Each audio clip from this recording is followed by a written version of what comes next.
Introducing Educami's GS Main Support Program and Test Series with Structured Mentorship for 2023. This program is a valuable resource for students preparing for the mains examination this year and those planning to appear the next year.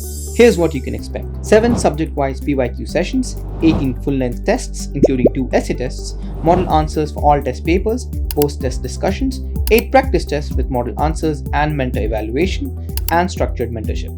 Get ready to excel in your mains. With this support program and test series, you can enhance your knowledge and pave the way towards fulfilling your dreams. Don't miss out on this opportunity.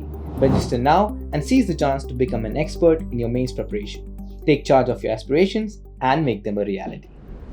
Hello everyone, welcome to Educami, and today we are going to see our UPSC CSE Masterclass program for prelims and mains.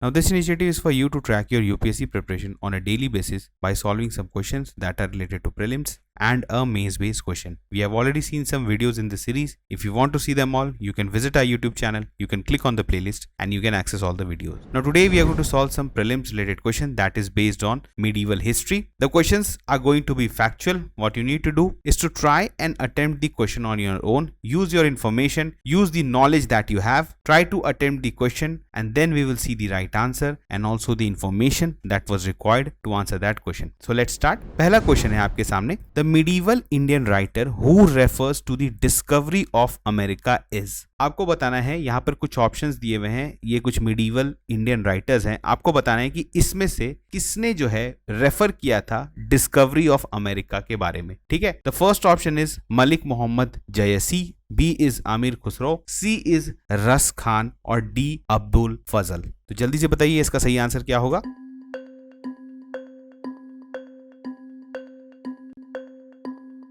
इसका सही answer है अबुल फजल. तो अबुल फजल के बारे में जानते हैं. देखिए, Abul Fazal the medieval Indian writer refers to the discovery of America in his book Aine Akbari. तो अकबर के टाइम ये एक राइटर थे, उनके कोर्ट में बहुत ही फेमस राइटर हैं जिन्होंने ऐने अकबरी लिखा था. और ये क्या है, बुक क्या था, basically it was a historical documents that details the rain of the Mughal emperor Akbar. Akbar के समय जो उनका एडमिनिस्ट्रेशन था, उन्होंने जो काम किया, उसका एक तरह से ये हिस्टोरिकल डॉक्यूमेंट था. अब यहाँ पर अगर आप देखेंगे तो उन्होंने क्या लिखा था एग्जैक्टली अमेरिका के बारे में ऐने अकबरी में. New lands have been discovered in the midst of the ocean and it has become known that in the excellence of its production it is more valuable than the land of Hindustan. तो इससे जो है यहां पर दिया गया है कि यहां पर एक अमेरिका का रेफरेंस हमें देखने को मिलता है. चलिए, moving on to the next question. Again a factual question, और आपको पता है medieval history is basically fact based. यहां पर आपको फैक्ट्स क्लियर होने चाहिए, या अगर आपको कुछ आइडिया है तभी जाके आप यहां पर ऑप्शन एलिमिनेशन कर सकते हैं. नाउ द क्वेश्चन इज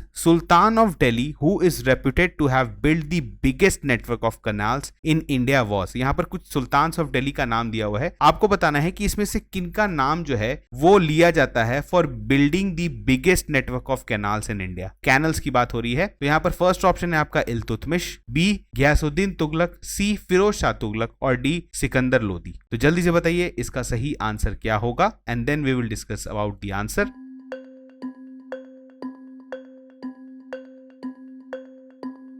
तो इसका सही आंसर है फिरोज शाह तुगलक. तो देखिए, अगर आप sultan of Delhi who is reputed to have build the biggest network of canals in India was Firoz Shah Tughlaq. इन्होंने बहुत अच्छा कैनाल सिस्टम डेवलप कराया था, और जैसे इन्होंने एक नया सिटी बना था जिसका नाम रखा गया था हिसारे फिरोजा इन 1335. ये उसके वहां पर एग्रीकल्चर को सपोर्ट करने के लिए एक डबल कैनाल सिस्टम बनाया गया जिसमें से यमुना और सतलज को कनेक्ट किया गया था. इसके अलावा भी डिफरेंट कैनाल्स इन्होंने बनाया, और एग्रीकल्चर में उस समय कैनल्स को आपने बोला कि बहुत काफी इंपॉर्टेंस दिया जाता था, तो इन्होंने काफी ज्यादा कैनाल्स बनाया उस टाइम. तो यहाँ पर सही आंसर क्या हो गया आपका, फिरोज शाह तुगलक. अगेन देखिए, दीज आर फैक्चुअल क्वेश्चंस. इसमें बहुत ज्यादा आपको समझ सकते हैं कि आप इसमें वहां पर दिमाग अप्लाई नहीं कर सकते हैं. जब तक आपको पता नहीं है तब तक इस तरह के क्वेश्चंस आप बना नहीं सकते. तो थोड़ा बहुत आपको एडमिनिस्ट्रेशन अबाउट मिडीवल रूलर्स पता होना चाहिए, क्योंकि आपको पता है in the recent times UPSC has started asking questions from medieval history. सिर्फ एंशिएंट आर्ट एंड कल्चर और मॉडर्न हिस्ट्री पढ़ने से अब आपका काम नहीं चलेगा. You have to know about medieval times also. तो धीरे धीरे करके आप मिडीवल हिस्ट्री भी पढ़ें, अबाउट एडमिनिस्ट्रेशन ऑफ फेमस आप जो भी किंग्स रहे हैं, ठीक है, सुल्तान्स रहे हैं, और जो साउथ इंडिया में भी जो डिफरेंट किंगडम्स रहे हैं उनके बारे में भी आपको पढ़ना चाहिए. चलिए, moving on to the next question. Consider the following: Tughlakabad fort, Lodhi garden, Qutub Minar and Fatehpur Sikri. आपको करेक्ट क्रोनोलॉजिकल ऑर्डर में इनको सेट करना है कि विच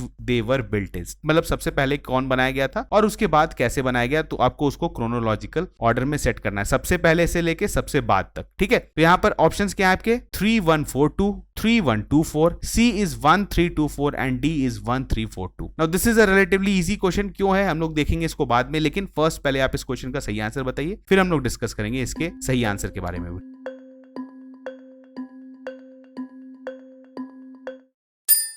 तो इसका सही आंसर क्या है? The right answer is 3124। Option B is absolutely correct. सबसे पहले आपका बनाया गया कुतुब मीनार। कब बनाया गया? 1206 से लेके 1236। उसके बाद the second thing that came was Tughlakabad fort, ठीक है। और इसका जो है ये आपका कब बनाया गया? ये बनाया गया 1321 में जो है इसको बनाना स्टार्ट किया गया था, ठीक है। और इसको विच वॉज लेटर अबैंडन इन 1327, ठीक है। तो यहाँ पर तुगलका फोर्ट जो है वो आपका कब बनाया गया था? 1320 के आसपास आप बोल सकते हैं। इसके बाद अगर आप देखेंगे तो Lodhi garden was constructed around 1451 से लेकर 1526 के बीच में। एंड अगर उसके बाद अगर आप बात करें तो दैट वाज फतेहपुर सीकरी, जो कि अकबर के बेसिकली मुगल टाइम्स में बनाया गया था। और ये कब बनाया गया था? 1570। इस क्वेश्चन को बनाने के लिए एक इंपॉर्टेंट चीज क्या था, अगर आपको क्रोनोलॉजी पता है डायनेस्टीज का, आपका तुगलक डायनेस्टी कब आया था, लोधी डायनेस्टी कब आया था, फतेहपुर सीकरी अगर आपको पता है कि मुगल डायनेस्टी से रिलेटेड है, तो आप कुछ इंफॉर्मेशन को यूज करके यहां पर ऑप्शन एलिमिनेट कर सकते थे। ऑब्वियसली आपको पता है Tughlaq dynasty came before Lodhi dynasty, तो यहां पर कुछ ऑप्शंस में आप देखकर एलिमिनेट कर सकते थे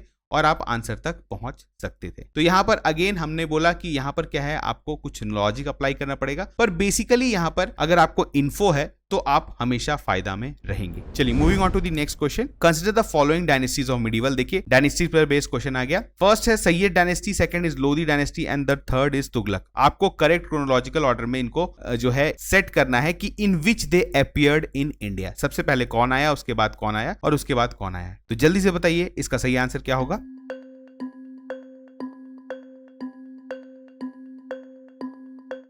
इसका सही आंसर है 312, यानी सबसे पहले आया आपका तुगलक डायनेस्टी, देन केम दी सैयद डायनेस्टी। यहां पर के ऑप्शंस के हिसाब से सबसे लास्ट में कौन आया? लोधी डायनेस्टी। तो चलिए इनके बारे में थोड़ा सा जानते हैं। तो Tughlaq dynasty was the earliest among the three dynasties. It ruled over Delhi सल्तनत फ्रॉम 1320 से लेके 1403 तक। फाउंडर कौन थे डायनेस्टी के? गयासुद्दीन तुगलक। और यहां पर जो है क्या पर किसके डिक्लाइन, किस डायनेस्टी के डिक्लाइन के बाद तुगलक डायनेस्टी बना था? तो वो था आपका खिलजी डायनेस्टी। इसके बाद सैयद की बात करें तो Syed dynasty succeeded the Tughlaq dynasty and ruled from 1414 से लेके 1451 तक। जीर Khan a former governor under Tughlaq established the Sayyid dynasty. तो यहां पर आपको फाउंडर का नाम पता होना चाहिए और किस टाइम तक ये डायनेस्टी था ये पता होना चाहिए। अब लोधी डायनेस्टी की बात करें तो Lodhi dynasty followed by the Sayyid dynasty and ruled from 1451 से लेके 1526, ठीक है। Bahlul Khan Lodhi founded the Lodhi dynasty after dethroning the last Sayyid ruler Alam Shah. तो अगेन देखिए ये थोड़े बोरिंग टॉपिक्स हैं। Obviously if you don't have interest in history ये सारे टॉपिक्स आपको बोरिंग लगेंगे, लेकिन अगर आप पढ़ते हैं तो अभी फॉर एग्जांपल अभी आपका प्रीलिम्स नहीं हुआ है, you have lot of time till next prelims, तो आप ऐसे कुछ for a change you can pick up some topics like medieval history. अब अभी एनसीईआरटी निकाल के मिडिवल हिस्ट्री का पढ़ सकते हैं, आपको इंटरेस्ट जगेगा। आप ऐसा मत सोचिए कि आप अभी बिल्कुल एग्जाम की तरह से आपको पढ़ना है, अभी आप धीरे धीरे भी पढ़ सकते हैं। You have lot of time till next prelims, तो आप थोड़ा थोड़ा पढ़िए। डेफिनेटली आप जब कुछ भी पढ़ेंगे वो इन्फॉर्मेशन आपको लास्ट टाइम में यूज में आएगा। तो आपको फोकस करना है मिडिवल हिस्ट्री में, इसको स्किप करके नहीं जाना है। पहले स्टूडेंट्स का स्ट्रैटेजी काम कर जाता था कि वो मिडिवल हिस्ट्री को स्किप कर जाते थे, लेकिन अगर आप अब स्किप करेंगे तो ये आपके लिए बहुत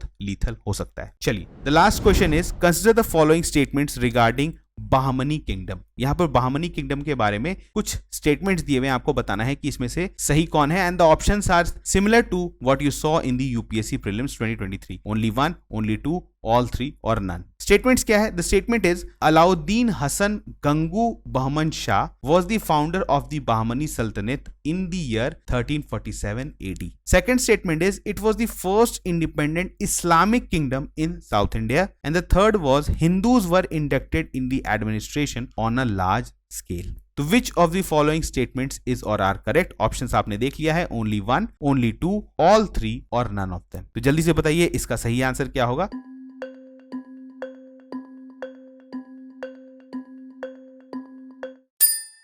इसका सही आंसर है ऑल थ्री। ये तीनों जो स्टेटमेंट हैं ये एब्सोल्युटली करेक्ट हैं। चलिए इसके बारे में हम लोग थोड़ा सा देखते हैं। तो ये किस टाइम से किस टाइम तक ये किंगडम था? 1347 से लेके 1527 तक। लोकेशन क्या था? South India particularly the Deccan region. और इसके फाउंडिंग रूलर क्या थे? हसन गंजू, जिनका आप बोल सकते हैं दूसरा नाम था अलाउद्दीन बहमन शाह। इसका कैपिटल कहां बनाया गया था इस किंगडम का? इसको बनाया गया था गुलबर्गा में। आप बोल सकते हैं this was the first independent Islamic kingdom in the south India. इसके बाद इसमें है डिफरेंट, आप देख सकते हैं एडमिनिस्ट्रेशन डिविजन्स क्या है, provinces known as tarafs governed by walis. कुछ अगेन एडमिनिस्ट्रेटिव टर्म्स हैं जिसको अगर आप पढ़ लेंगे तो हो सकता है कि कहीं आपको यूज में आ जाए। यहां पर देखिए definitely syncretic blend of Persian and Deccani tradition देखा जाता है। इनका जो लिटरेचर्स है इस किंगडम से रिलेटेड वो पर्शियन में, इनका ऑफिशियल लैंग्वेज जो था वो पर्शियन था। और ये जो था ये किंगडम में और विजयनगर एम्पायर में फ्रीक्वेंटली क्लैशेस होते थे। फाइनली इस किंगडम का डिसइंटीग्रेशन हो गया आफ्टर 1527